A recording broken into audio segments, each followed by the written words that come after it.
आखिरकार नेताजी से जुड़ी कौन सी थ्योरी सही है, इसकी पड़ताल करते करते जी न्यूज की टीम उस अस्पताल तक पहुंची जहां पर नेताजी के इलाज की बात कही जाती है।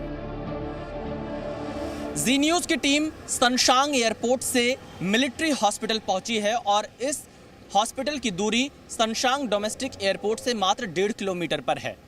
शाहनवाज जांच आयोग के सामने कर्नल हबीबुर रहमान ने जो बयान दिया था उसमें यह बताया था कि नेताजी सुभाष चंद्र बोस को 18 अगस्त 1945 को विमान हादसे के बाद इस अस्पताल में लेकर आया गया जहां उनका इलाज किया जा रहा था।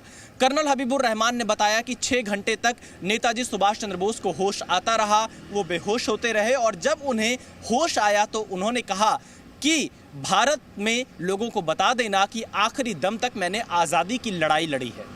और इसी अस्पताल में नेताजी सुभाष चंद्र बोस का इलाज चल रहा था।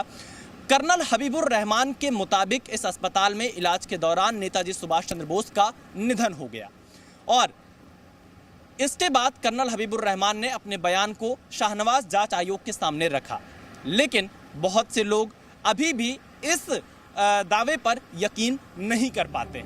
कर्नल हबीबुर रहमान के बारे में कहा जाता था कि वो सुभाष चंद्र बोस को इतना मानते थे कि नेताजी की कही बात उनके लिए पत्थर की लकीर थी। ऐसे में सवाल ये भी उठता है, वो झूठ क्यों बोलेंगे? आने वाले टाइम पे जो 20-30 साल और आगे आपकी जो हम बात करें, बहुत से पुख्ता सबूत मिल गए हैं कि रहमान की बातें ठीक नहीं थी।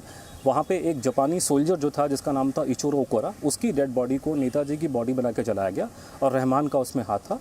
और रहमान ने दावा किया था कि वहाँ नेताजी का क्रिमेशन हुआ है ताइवान के अंदर, लेकिन जब क्रिमेशन के रिकॉर्ड निकल करके आ रहे हैं जो जस्टिस मुखर्जी आयोग ने निकाले, जिसको भारत सरकार ने झूठ बोला कि वहाँ रिकॉर्ड ऐसे नहीं है, वो जब रिकॉर्ड निकल करके आ रहे हैं तो वहाँ कोई नेताजी का नाम नहीं है। तो रहमान की गवाही जो है वो झूठी साबित हो चुकी है, इसमें कोई किसी को दो राय नहीं होनी चाहिए। इस आर्मी हॉस्पिटल में अंदर जाने की भी हमने कोशिश की, लेकिन आर्मी हॉस्पिटल होने की वजह से हमें अंदर जाने की इजाज़त नहीं मिल पाई।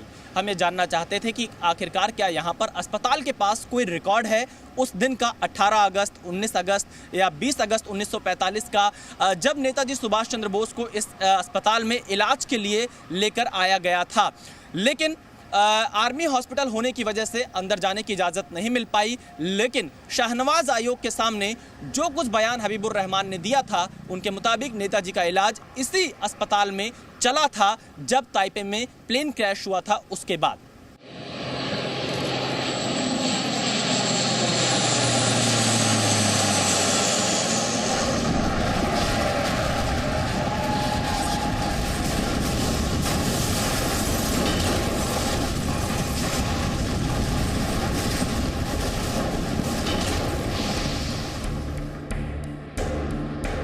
ये वो तारीखें थीं जिनके बीच में नेताजी के प्लेन हादसे, उनके इलाज और उनके अंतिम संस्कार की बात की जाती रही।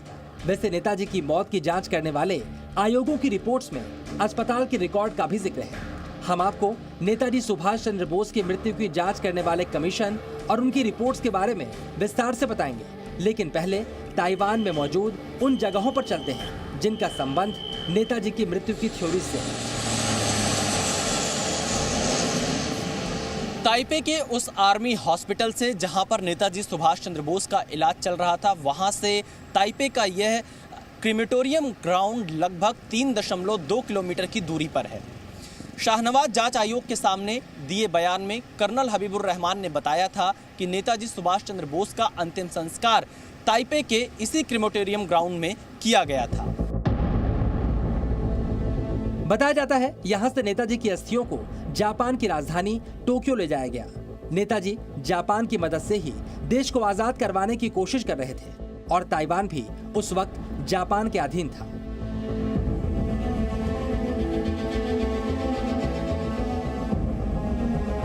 ये जापान का रैंकोजी मंदिर है जहां पर नेताजी सुभाष चंद्र बोस की अस्थियां रखी गई हैं, जिन्हें बार बार भारत लाने की मांग उठती रहती है, लेकिन ऐसा क्यों नहीं हो सका हम आपको आगे बताएंगे। लेकिन पहले हम आपको ताइवान में मौजूद उस जगह पर लेकर चलते हैं जहां के बारे में दावा किया जाता है सबसे पहले नेताजी की अस्थियों को यही रखा गया।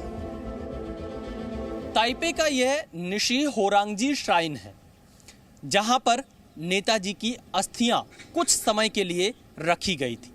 यह बयान कर्नल हबीबुर रहमान ने दिया था, क्योंकि कर्नल हबीबुर रहमान के बयान के मुताबिक 18 अगस्त 1945 को नेताजी का विमान क्रैश हुआ था, जिसके बाद उनका जब अंतिम संस्कार यहाँ पर हुआ तो जापान के टोक्यो में नेताजी की अस्थियों को भेजने से पहले लगभग 25 दिन तक नेताजी की अस्थियां यहाँ पर रखी गई थीं। यह बयान कर्नल हबीबुर रहमान ने दिया था और यह पूरा मंदिर जापानी शैली में ही बनाया गया था। हालांकि अब इसका स्वरूप काफ़ी बदल चुका है।